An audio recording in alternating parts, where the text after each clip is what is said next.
I saw this sign from across the crowd and I wanted to introduce this man. What is your name, sir? My name is Tyler. Hello, Tyler. What brought you out today and why did you make that sign? I came across this on Facebook and I just felt like I was going to feel really guilty if I sat at home and didn't come out to this. Ending the Fed is very, very crucial, I feel like, for the future of our country. The Fed has been scamming us economically for 100 years, about 100 years. And I really don't think we have any future unless we can get rid of the Fed. I mean, basically all of this is brought on by them bringing about their economic crises and then posing as our saviors, when in fact their solution always just means more power to the elite.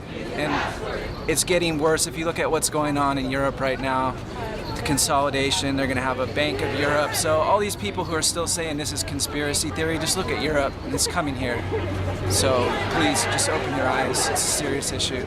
So let me ask you this, Tyler. We're coming up to an election in 2012. Yeah. And this is about the time where they're going to get us fighting over fringe issues. That's right. So that 80% of the country that is on the same page, we're going to start fighting each other instead of working together. That's right. How do you see a Republican, Democrat, Tea Party, Independent, Occupy movement? I don't know what the name is, but what do we do in this next election where we're so used to just turning on each other? Oh, you're a Democrat, I don't like you. Oh, you're a Republican, I don't like you. Right. While these people do quite well. What do we do moving forward for the next year? Because a lot of people 3 years voted for change and we got a lot more of the same Bush policies that we've had. That's right. Moving forward, what would you like to see happen? Ron Paul Jessie Ventura. Yeah, good suggestion. I think really fundamentally what it comes down to is people understanding the history of the Fed, the way it works. I think most Americans still don't understand that, but the good news is people are really starting to wake up to it, because I know 3-4 years ago nobody even understood the Fed, or they would have just told you it's a federal institution. This is not a federal institution, and they do not have the interests of the public at heart.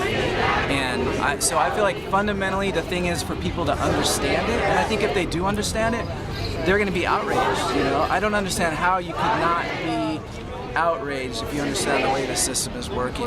So I think understanding is the first step. And for people to understand that have no clue, what one outlet would you point them to get caught up to speed as quickly as possible? For me, there was a radio show, Coast to Coast AM, okay. and as they bring in some of the financial news, I started paying more attention to the Federal Reserve. For me, that was something for 10 years. It's woken me up to a lot of different things. Yeah. For you, is there one place you could point people to learn some more about the Federal Reserve? Any candidates, any organizations, any... Well, the main candidate is Ron Paul. He's been focusing on this issue for at least 30 years.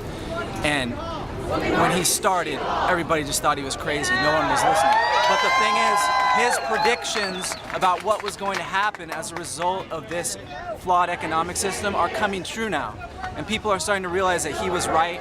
And you can see that the mainstream media, because it's all part of one system, they're trying to block him out. I mean, it's blatant. They're afraid of him because he's speaking the truth. They want to get another puppet candidate in there for the banksters. I feel like Ron Paul is the only candidate who's not a puppet for the banksters. So I think it's important to support Ron Paul. Well, Tyler, this is us. This is my card. What we're doing at the New American Media is, instead of CBS, Fox, ABC, or NBC telling us what to think, we think the New American Media is anyone with a camera and a desire to be a participant in the system. So if you can go ahead and go online, find us, spread the word, send us some information on Twitter, on Facebook. I'm more interested in the New American Media instead of a corporate-controlled, spoon-fed dogma. You need to believe this and hate this. I'm not really feeling that these days. Yeah, it's very insulting the way they try to spoon-feed us. You look at the debates, they've got Perry and Romney there, they always focus in on them together. After the debate, overwhelmingly people say Ron Paul wins, and they don't talk about him, they spend the whole time talking about Perry and Romney. And it's just, obviously, they're trying to keep Ron Paul out, they're afraid, and we need to expose that, and he's absolutely right. The new media is really inspiring to see people who really care and go out. I've been following We Are Change a lot. People just go out and, I think that's the future. Excellent, Tyler. Thank you for your time.